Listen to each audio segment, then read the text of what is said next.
It was a crisp fall evening in November of 1973 when five friends head out to the wilderness of Sioux Falls, South Dakota. They went to Gitchie Manitou Preserve. It was an isolated area, perfect spot for a bonfire and to look at the stars. The teens were Roger, who was 17. He was dating Sandra Cheskey, the youngest at 13. Then there were Stuart, who was 18, his younger brother Dana, who was 14, and Michael, who was 15. These were everyday kids. They enjoyed each other's company. They liked going at the fire and just joking around as teenagers do. Roger worked part-time, and Stuart had a blue van that he drove around all the time. They were just looking for a place to relax and chill and just enjoy the evening together. The preserve was isolated. It was a perfect spot for teenagers to have fun and have a fire.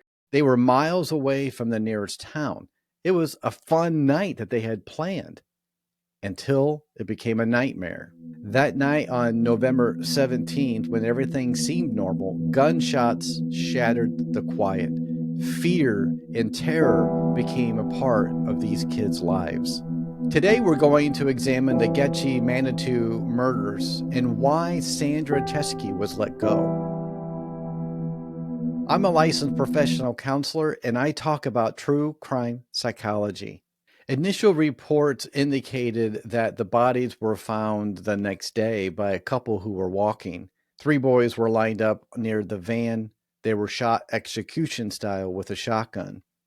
And Roger's body was discovered near the fire pit. Investigators pieced together a scene of sudden violence, spent shells, blood trails, and signs that the group had been marched by gunpoint. Sandra Cheskey was the only girl, but she ended up making it home that night. She was shaken and told authorities what had happened. Can you imagine what that night must have felt like? They were having fun, laughing around the fire, and enjoying one another's company. And then here comes people with shotguns. That crime hit hard in Sioux Falls. The community really was shaken to their core. This didn't happen there. And these were teenagers, innocent teenagers that were gunned down at point blank range. As the story developed, details emerged about how the attack started. The perpetrators were 3 brothers from Sioux Falls. Alan Fryer was the oldest at 29, David Fryer 24, and their younger brother James Fryer at 21. That night, the brothers were out in the preserve, possibly poaching deer or pheasants, which was a common in those rural areas. They spotted the teens' fire from the distance for reasons that still puzzle authorities today, armed themselves with shotguns and crept closer. As the brothers were coming to the fire, the teens saw them coming and they ran and hid. But the brothers came yelling and were claiming to be narcotic officers getting ready to bust them. The deception worked at first. The teens came out from hiding. Then Mike got shot in the arm as he complied. They tied Sandra's hands, blindfolded her, and then shoved her into a brown pickup truck. Alan, the oldest, drove off in the truck with Sandra, while James and David stayed behind. Back at the site, the brothers forced the 3 remaining boys, Stuart, Dana, and Mike, to line up in front of the van's headlights. Then they opened fire on the boys at point-blank range with shotguns.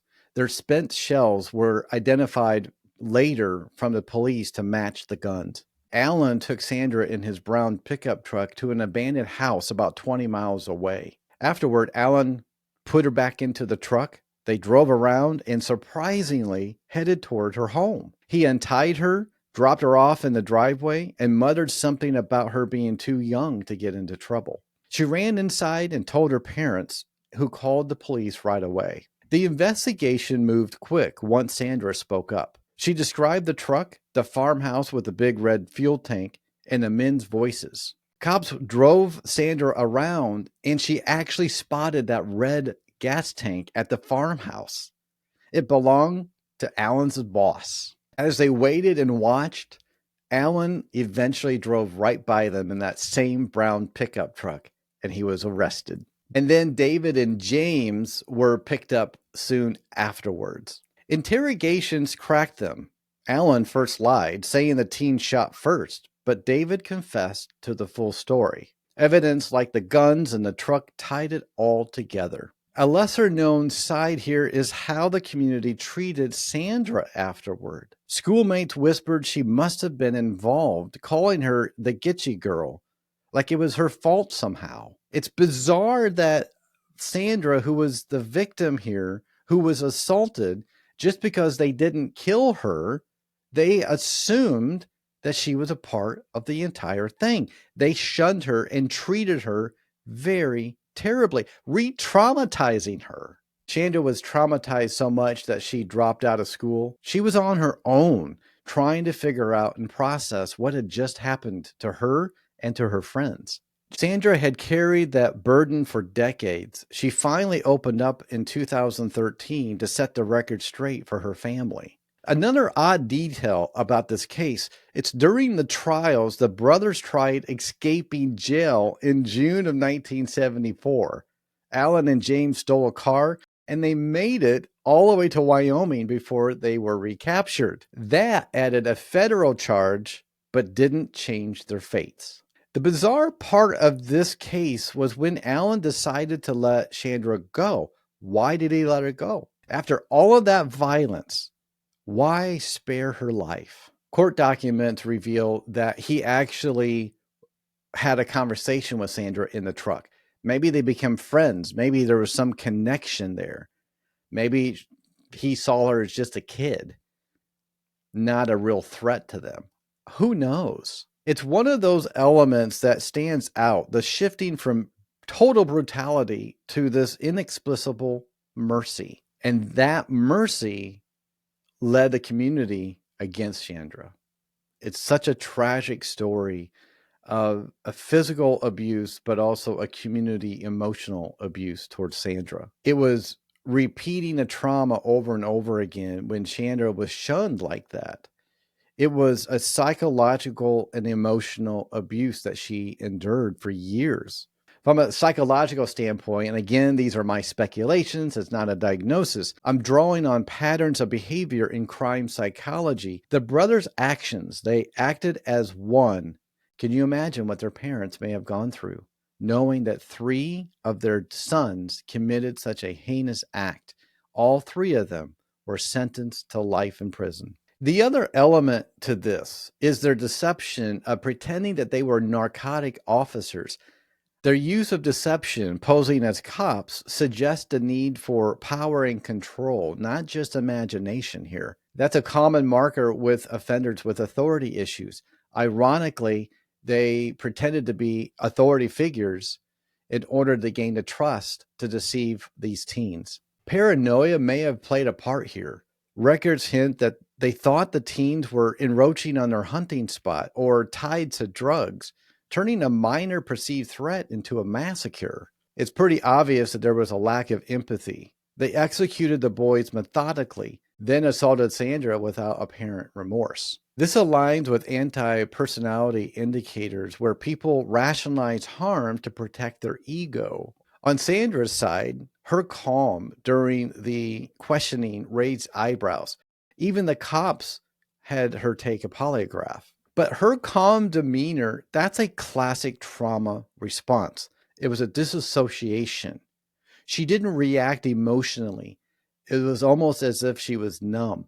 That's a normal trauma response. Likely the police did not know that. The community didn't understand trauma. Mental health is not as big as it is today. So people did not recognize a trauma response when they saw one. And that created speculation and assumptions. And Sandra felt that burden for years. Without support and with the community seemingly against Sandra, the mental health scars must have lingered. Her PTSD is probably still a struggle. She's trying to cope with what happened to her. She's trying to process what happened to her friends that night. Cases like this highlight how betrayal by figures of authority, even fake ones, erodes a victim's sense of safety and trust. All of this is my speculation here. It happened so long ago. Records and DNA and evidence tend to disappear or get misplaced. And so we have to piece together things. There are some things that we do know that happened. We know the brothers killed those boys. We know that Sandra was attacked.